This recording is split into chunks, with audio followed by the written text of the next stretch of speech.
All right, we are now joined by Kevin McNamara from the Kevin Mac Sports Hour on WPRO and KevinMacSports.com.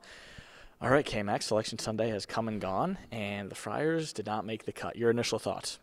Not surprised on the Friars. I thought they were close, closer than maybe the NCAA Selection Committee, but I will say the upsets in the bid thieves of the last couple of days definitely hurt Providence and really hurt the Big East. No doubt, and you look at only 3 Big East teams made the tournament. Yeah. You talk about UConn, Marquette, Creighton, but a couple other teams, St. John, Seton Hall, don't get in. Your thoughts on that? Ridiculous. They're not watching the games. They're looking at analytics. They're looking at that. They have 10 to 12 categories and numbers out there, and they can attach their decision to any of those numbers. Instead, watch the games. St. John's scored 90 points against the number 1 team in the field, Connecticut, the other night. 90 points. What are we doing? That team deserves an opportunity and also had a very competitive season. They did. And looking back on the Friars season, any games that stick out to you that you think could have gotten them in? Well, I think the Butler road loss, I'll go down to the mat and say Corey Floyd got fouled on that dunk attempt, and they win that game. That'd be a road win. That'd make them 11-9 in the Big East. Are they 1 win short or 2 wins short? We can split hairs, but it was that close. And now we did hear from Kim English saying that he would accept an invitation to play in the NIT. Yeah. Your thoughts on that? Yeah, I'll be interested to see who can play. The injuries to this team, I'll put it this way, if they got into the NCAA tournament, hopefully this rest would have gotten them ready to play. They're beaten up. They're definitely beaten up. And, the turnaround for the NIT is often quicker than the NCAA. They might play as soon as Tuesday or Wednesday. Would you expect Devin Carter to play in the NIT? I hope so, but I don't know.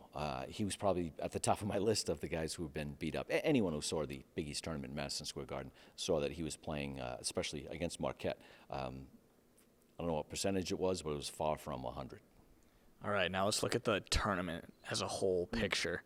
Your pick right now for national champion, we'll start with that one. Yeah, it's the UConn Open. I mean, they're the defending champs. They're the number 1 seed. They play 4 home games. Right? Brooklyn, Boston, they don't have to get on a plane. Their fans don't and guess what? They deserve it. They're the number 1 overall seed. So it just happened to break great for UConn. I'll be surprised if they lose.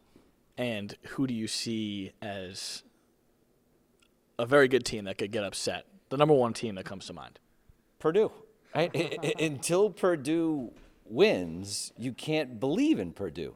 That said, Purdue's good. I would love to see Zach Edey and Donovan Clingan hook up. That would be a great matchup. I said the same thing. That said, put your money on whoever you want, but Purdue to the Sweet 16, you probably get some pretty good odds. That's 14 feet and 6 inches. That's right. Clingan and Edey on top of one another, and the wingspan probably more so. All right, and looking ahead towards next year, when you have Bryce Hopkins coming back, and you have some of those core pieces still here, there's a lot to build off of in Friartown. Yeah, there is, but I tell you, Providence is the same as every other school in the country. The transfer portal opens tomorrow. It's embarrassing. It's another stupid and embarrassing decision by the NCAA to have the window open tomorrow and not the day after the national championship game. It totally penalizes the teams who are still playing, the best teams. It makes no sense whatsoever. Providence, like every other team, has to basically re-recruit every guy in their roster. I do think that Kim English has done a great job establishing a bond with these guys in only 1 year. And there is a core here. That said, Providence will be busy in the transfer portal. That was going to be my next question. Speak to the job that Kim English has done without a key piece in Bryce Hopkins. No, I'm glad you asked the question because so many challenges. He hasn't used the name Alan Breed very often. Alan Breed should be on this team. The state attorney general's office really hurt Alan Breed and his flexibility to return to college. He should be at Providence College and would have been a starter for this team. So that's my 2 cents on Alan Breed. And then, of course, Bryce Hopkins going down. There were assorted personnel issues that Kim English and his staff had to deal with, and I thought they did a very good job to push them to this limit. A game or 2 shy of the NCAA tournament. They did an excellent job, and certainly a lot of reason to be excited. All right, Kevin Mack, as always, thank you very much.